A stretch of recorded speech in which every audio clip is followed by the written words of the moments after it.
प्रधानमंत्री नरेंद्र मोदी ने 8 नवंबर 2016 को आधी रात से 500 रुपए और 1000 रुपए के नोटों को बंद कराने की घोषणा की थी। नोटबंदी के 5 साल बाद डिजिटल भुगतान में वृद्धि के बावजूद चलन में नोटों की संख्या में भी लगातार वृद्धि हो रही है। हालांकि वृद्धि की रफ्तार धीमी है। आधिकारिक आंकड़ों के अनुसार डेबिट या क्रेडिट कार्ड, नेट बैंकिंग और यूनिफाइड पेमेंट्स इंटरफेस यानी कि यूपीआई जैसे माध्यमों से डिजिटल भुगतान में भी बड़ी वृद्धि हुई है। भारतीय रिजर्व बैंक यानी आरबीआई के ताजा आंकड़ों के अनुसार मूल्य के हिसाब से 4 नवंबर 2016 को 17,74,000 करोड़ रुपए के नोट चलन में थे, जो 29 अक्टूबर 2021 को बढ़कर 29,17,000 करोड़ रुपए हो गए हैं। आरबीआई के मुताबिक 30 अक्टूबर 2020 तक चलन में नोटों का मूल्य 26,88,000 करोड़ रुपए था। 29 अक्टूबर 2021 तक इसमें 2,28,963 करोड़ रुपए की वृद्धि हुई। वहीं सालाना आधार पर 30 अक्टूबर 2020 को इसमें 4,57,059 करोड़ रुपए और इससे एक साल पहले 1 नवंबर 2019 को 2,84,451 करोड़ रुपए की बढ़ोतरी हुई थी। अब इस नोटबंदी के साथ जिसको 5 साल हो गए हैं, कई सवाल भी उठ रहे हैं कि आखिर नोटबंदी कितनी सही कितनी गलत रही, क्योंकि वो वक्त भी हमें याद है जब 2016 में नोटबंदी की गई। कई लोग लाइनों में खड़े हुए नजर आए। बैंक कर्मचारियों ने, लोगों ने, आमजन ने बहुत सारा समय, बहुत सारी ऊर्जा नोटों को बदलवाने में व्यर्थ की और साथ ही एक उम्मीद सबको थी कि अगर नोटों को बदलवाने में वो इतनी ऊर्जा लगा रहे हैं, इतना समय दे रहे हैं, तो एक बेहतर भविष्य उनको मिलेगा। पर कितनी सार्थक है नोटबंदी, ये कई सवाल।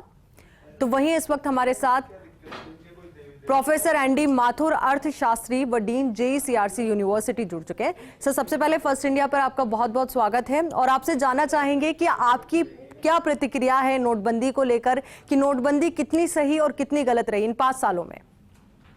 नोटबंदी के मिक्स रिएक्शंस रहे हैं। नोटबंदी से फायदे भी हुए हैं, कुछ नुकसान भी हुए हैं।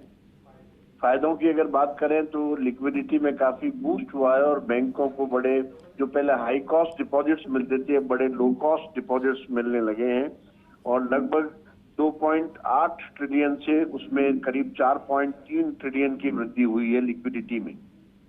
तो जमाएं जो है वो कम लागत पर बैंकों को मिलने लगी हैं, ये बहुत बड़ा फायदा है। लगभग जो हमारे कमर्शियल बैंक्स हैं उनको फायदा हुआ है डिपॉजिट्स का 4.3 ट्रिलियन के। हमारी जो इंश्योरेंस सेक्टर है उसको फायदा हुआ है और उसमें 46% की वृद्धि हुई है इंश्योरेंस के प्रीमियम्स में। और सेविंग्स का फाइनेंशियलाइजेशन हुआ है।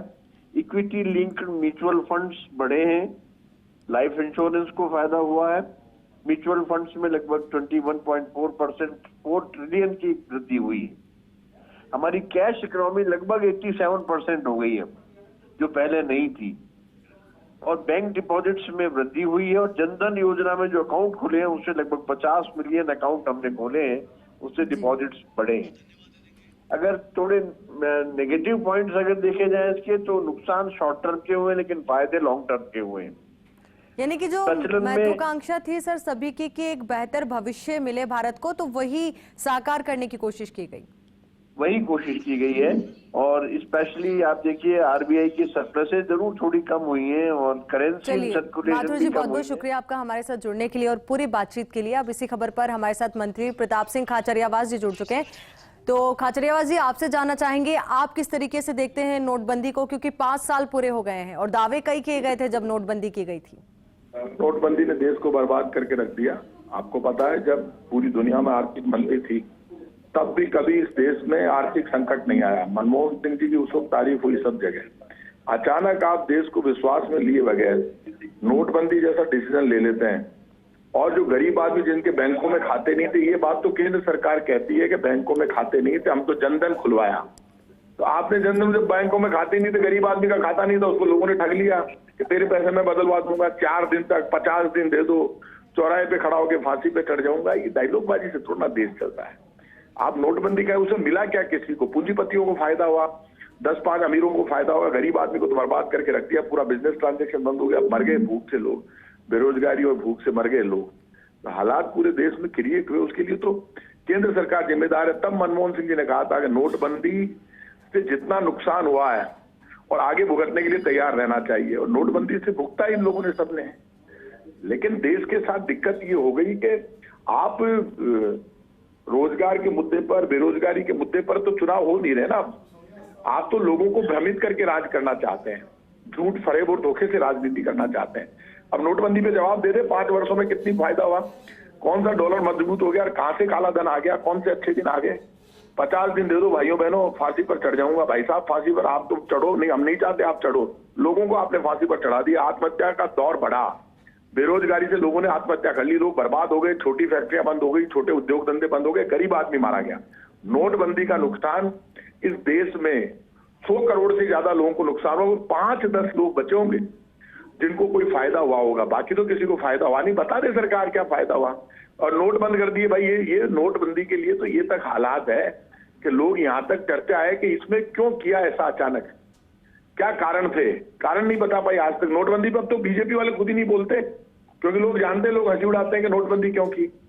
नए नोट छपवाने में लाखों करोड़ रुपए खर्च हो गए। लेकिन इनकी नीयत और नीति खराब है, इसलिए पूरे देश को इन्होंने ठगा और झूठी प्रसिद्धि लेने के लिए इन्होंने जिस तक नोटबंदी की, एक साथ कर दिए सारे डिसीजन, जीएसटी, नोटबंदी, सब मनमानी अपने मन से की इन्होंने। बिल्कुल देश की जनता के हालात को देखकर, और उस वक्त हालात ठीक नहीं थे, अचानक आपने नोटबंदी कर दी। इससे क्या हो गया, कौन सा काला धन बाहर से ले आए और यहाँ पे कौन सा काला धन निकलवा दिया। क्यों नहीं डिक्लेयर कर दे कि हमने ये काला धन निकलवा लिया, सफेद धन और जाके जमा कर लिया। इतना ज्यादा नाटक किया कि लोग परेशान हो गए, पूरे देश के हालात खराब है। इसलिए मेरा मानना है नोटबंदी से किसी को कोई फायदा नहीं हुआ। हुआ हो तो इनको हुआ हो, जिन्होंने किया हो या जिसने पूंजीपति को हुआ हो, तो मुझे पता नहीं। यानी कि प्रताप जी, आपका साफ तौर पर मानना है कि नोटबंदी से किसी आमजन को कोई फायदा नहीं हुआ, सभी ने जो अपनी ऊर्जा लगाई, अपना समय दिया नोट बदलवाने में, वो सब व्यर्थ गया, सब व्यर्थ गया। लोग मर गए भूख से। किसी को फायदा हुआ तो आंकड़ा जारी कर दे सरकार, बता दे कोई फायदा नहीं हुआ किसी को। गलत डिसीजन था सरकार का। चलिए, बहुत बहुत शुक्रिया प्रताप सिंह खाचरियावास जी हमारे साथ जुड़ने के लिए और पूरी बातचीत के लिए। तो बेहद अहम और बड़ा फैसला लिया गया था आज से 5 साल पहले, और उस फैसले के साथ बड़ा दावा ये किया गया था कि देश में जितना ज्यादा कैश होगा उतना ही ज्यादा भ्रष्टाचार होगा, और भ्रष्टाचार से निजात पाने के लिए बड़ा और ऐतिहासिक फैसला लिया जा रहा है। पर अब ऐसे में जब 5 साल पूरे हो गए हैं, सब कह रहे हैं कि दो तरफा इसका रिजल्ट सामने आया है। एक और तो लिक्विडिटी बढ़ी है, तो वहीं दूसरी और ये भी लग रहा है कि जो दावे किए गए थे उस वक्त कि नोटबंदी से महंगाई कम होगी, भ्रष्टाचार कम होगा, बाहर जो विदेशों में काला धन है वो वापस इंडिया आएगा, भारत की अर्थव्यवस्था में सुधार होगा। पर अगर हम बात करें महंगाई की, तो इस तस्वीर के लिए कुछ कहना जरूरी नहीं है कि महंगाई कितनी ज्यादा इस वक्त बढ़ चुकी है। और सबसे बड़ी बात, अगर आंकड़ों की हम बात करें तो जब कोविड का मुश्किल दौर हमने देखा, तब भी हमने देखा कि लोग कैश से ज्यादा डिजिटल पेमेंट पर विश्वास करने लगे और डिजिटल पेमेंट बढ़ने लगा। और डिजिटल पेमेंट बढ़ने के बाद भी अगर बात की जाए कैश की, तो संख्या लगातार बढ़ ही रही है। हालांकि गति धीमी है, पर जिस तरीके से बड़ा फैसला लिया गया था, उम्मीदें और भी ज्यादा थी। दावा यही किया गया, भारत को बेहतर भविष्य मिलेगा, आमजन को बेहतर भविष्य मिलेगा, और इसी को लेकर कई महत्वपूर्ण फैसले भी लिए गए। और अब ऐसे में ये बड़ा सवाल कि नोटबंदी का असर 5 साल बाद कितना